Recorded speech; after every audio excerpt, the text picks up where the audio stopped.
Do we want to be a vessel, conduit, or a cul-de-sac?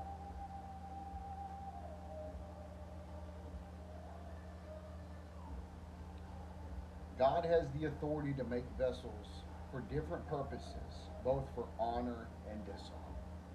You know, blood vessels, whenever you start working out, which I know nothing about, um, you start developing more vessels. You start developing blood vessels where you never had them before. You know, you can start seeing the changes in your arm if you take pictures or keep record of it.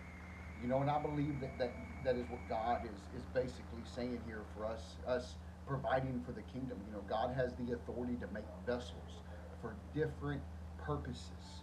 You know, He has the authority to make so that God has the authority to make this. You know, and I'm going to get into Second Timothy 2:21 where it says the condition of a vessel reflects its usefulness.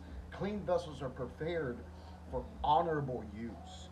You know, and I'll get into that in another day. But basically, what I want to say is are we allowing God to make us vessels, like to create more purposes in our life for the kingdom?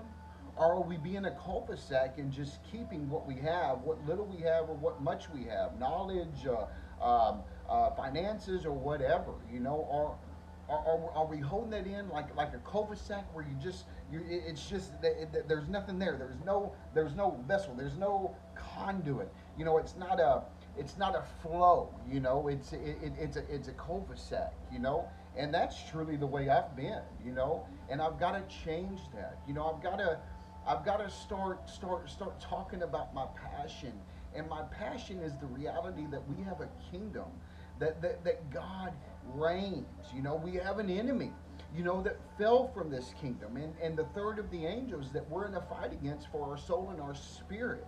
You know, that excites me because this life, it can't just be waking up, going to work, paying bills, and spending money, and yeah, all that is needed, and we have to do that, and it's great. But that's not the purpose. You know, the purpose is bring the kingdom to earth. God wants to cultivate the earth the heaven to the earth.